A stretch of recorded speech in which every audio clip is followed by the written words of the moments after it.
प्रिय बंधुओं, ओम नमः शिवाय। आज हम प्रदोष व्रत की कथा श्रवण करेंगे। प्रदोष व्रत को त्रयोदशी को भी हो सकता है और द्वादशी को भी। बोलो शंकर भगवान की जय। पूर्व काल में एक पुत्रवती ब्राह्मणी थी। उसके 2 पुत्र थे। वह ब्राह्मणी बहुत निर्धन थी।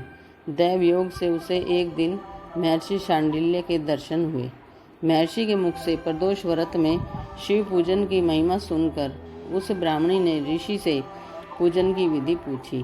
उसके श्रद्धा और आग्रह से ऋषि ने उस ब्राह्मणी को शिव पूजन का उपर्युक्त विधान बतलाया और उस ब्राह्मणी से कहा, तुम अपने दोनों पुत्रों से शिव की पूजा कराओ। इस व्रत के प्रभाव से तुम्हें 1 वर्ष के पश्चात पूर्ण सिद्धि प्राप्त होगी। उस ब्राह्मणी ने महर्षि शांडिल्य के वचन सुनकर उन बालकों के सहित नतमस्तक होकर मुनि के चरणों में प्रणाम किया और बोली, हे ब्राह्मण, आज मैं आपके दर्शन से धन्य हो गई हूँ। मेरे ये दोनों कुमार आपकी शरण में हैं। यह शुचिव्रत मेरा पुत्र है और यह राजसूत मेरा धर्मपुत्र है। ये दोनों बालक आपके सेवक हैं। आप मेरा उद्धार कीजिए। उस ब्राह्मण को शरणागत जानकर मुनि ने मधुर वचनों द्वारा दोनों कुमारों की शिवजी की आराधना विधि बताई। तदंतर वे दोनों बालक और ब्राह्मणी मुनि को प्रणाम कर शिव मंदिर में चले गए। उस दिन से वे दोनों बालक मुनि के कथनानुसार नियम पूर्वक प्रदोष काल में शिवजी की आराधना करने लगे। पूजा करते हुए उन दोनों को 4 महीने बीत गए। एक दिन राजसूत की अनुपस्थिति में शुचिव्रत स्नान करने नदी किनारे चला गया और जल क्रीड़ा करने लगा। संयोग से उसी समय उसे नदी की तलहटी में चमकता हुआ धन का बहुत बड़ा कलश दिखाई पड़ा। उस धनपुरी कलश को देखकर शुचिव्रत बहुत ही प्रसन्न हुआ। उस कलश को वह सिर पर रखकर ले आया। कलश को भूमि पर रखकर वह अपनी माता से बोला, हे माता, शिवजी की महिमा तो देखो। भगवान ने इस घड़े के रूप में अपार संपत्ति दे दी है। उसकी माता घड़े को देखकर आश्चर्य करने लगी और राजसूत को बुलाकर कहा, बेटा, मेरी बात सुनो। तुम दोनों इस धन को आपस में आधा आधा बांट लो। माता की बात सुनकर शुचिव्रत अत्यंत प्रसन्न हुआ, परंतु राजसूत ने अपनी असहमति प्रकट करते हुए कहा, हे माँ, यह धन तेरे पुत्र के पुण्य से उसे प्राप्त हुआ है। मैं इसमें किसी प्रकार का हिस्सा लेना नहीं चाहता, क्योंकि अपने किए हुए कर्म का फल मनुष्य स्वयं ही भोगता है। इस प्रकार शिव पूजन करते हुए एक ही घर में उन्हें 1 वर्ष व्यतीत हो गया। एक दिन राजकुमार ब्राह्मण के पुत्र के साथ वसंत ऋतु में वन विहार करने के लिए गया। वे दोनों जब साथ साथ वन में बहुत दूर निकल गए तो उन्हें वहां पर सैकड़ों गंधर्व कन्याएं खेलती हुई दिखाई दी। ब्राह्मण कुमार उन गंधर्व कन्याओं को क्रीड़ारत देखकर राजकुमार से बोला, यहाँ पर कन्याएं विहार कर रही हैं, इसलिए हम लोगों को अब और आगे नहीं जाना चाहिए, क्योंकि ये गंधर्व कन्याएं शीघ्र ही मनुष्यों के मन को मोहित कर लेती हैं।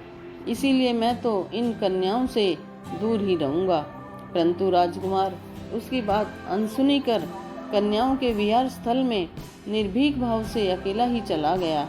उन सभी गंधर्व कन्याओं में प्रधान सुंदरी उस आए हुए राजकुमार को देखकर मन में विचार करने लगी कि कामदेव के समान सुंदर रूप वाला यह राजकुमार कौन है।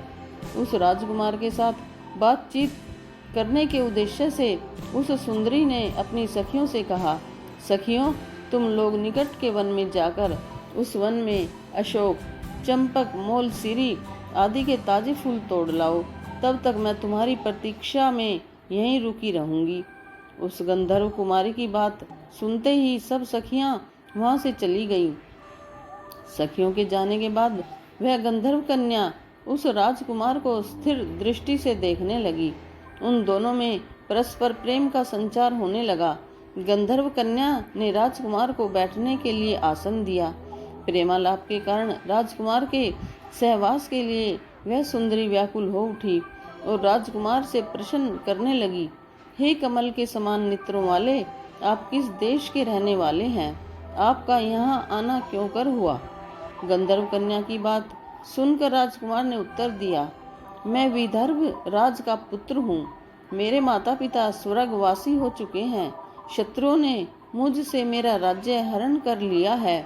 राजकुमार ने अपना परिचय देकर उस गंधर्व कन्या से पूछा, आप कौन हैं, किसकी पुत्री हैं और इस वन में किस उद्देश्य से आई हैं?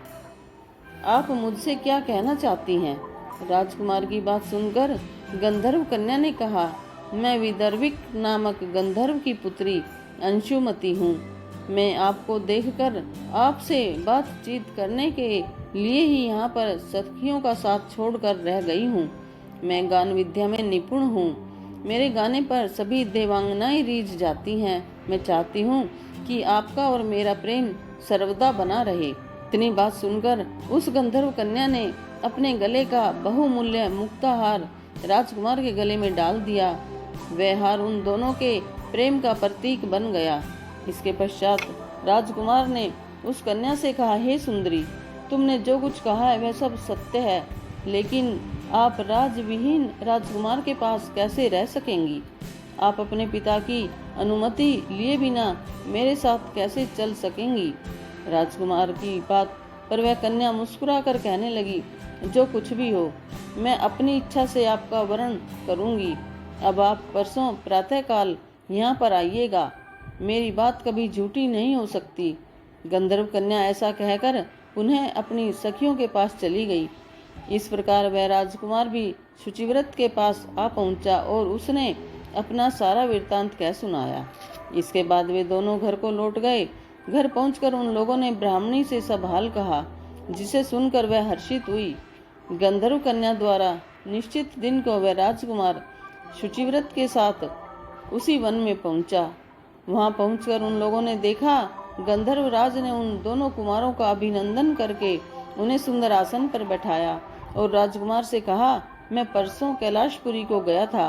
वहां पर भगवान शंकर पार्वती जी के सहित विराजमान थे। उन्होंने मुझे अपने पास बुलाकर कहा, पृथ्वी पर राजच्युत होकर धर्मगुप्त नामक राजकुमार घूम रहा है। शत्रुओं ने उसके वंश को नष्ट भ्रष्ट कर दिया है। वह कुमार सदाई भक्ति पूर्वक मेरी सेवा किया करता है, इसीलिए तुम उसकी सहायता करो, जिससे वह अपने शत्रुओं पर विजय प्राप्त कर सके। इसीलिए मैं भगवान शिवजी की आज्ञा से अपनी पुत्री अंशुमति आपको सौंपता हूँ। मैं शत्रुओं के हाथ में गए हुए आपके राज्य को वापस दिला दूंगा। आप इस कन्या के साथ 10,000 वर्षों तक सुख भोग कर शिवलोक को चले जाएंगे। शिवलोक में जाने पर भी मेरी पुत्री इसी शरीर से आपके साथ रहेगी। इतना कहकर गंधर्व ने अपनी पुत्री का विवाह राजकुमार के साथ कर दिया। दहेज में अनेक बहुमूल्य रत्न, वस्त्र, रथ आदि प्रदान किए। इसके अतिरिक्त दास दासियां तथा शत्रुओं पर विजय पाने के लिए गंधर्वों की चतुरंगनी सेना भी दी। राजकुमार ने गंधर्वों की सहायता से शत्रुओं को नष्ट कर दिया और वह अपने नगर में प्रविष्ट हुआ। मंत्रियों ने राजकुमार को सिंहासन पर बैठाकर राज्याभिषेक किया। अब वह राजकुमार राज सुख भोगने लगा। जिस दरिद्र ब्राह्मणी ने इसका पालन पोषण किया था, उसे ही राजमाता के पद पर आसीन किया गया। वह शुचिव्रत ही उसका छोटा भाई बना। इस प्रकार प्रदोष व्रत में शिव पूजन के प्रभाव से वह राजकुमार दुर्लभ पद को प्राप्त हुआ। जो मनुष्य प्रदोष काल में अथवा नित्य ही इस कथा को श्रवण करता है, वह निश्चय ही सभी कष्टों से मुक्त हो जाता है और अंत में वह परम पद का अधिकारी बनता है।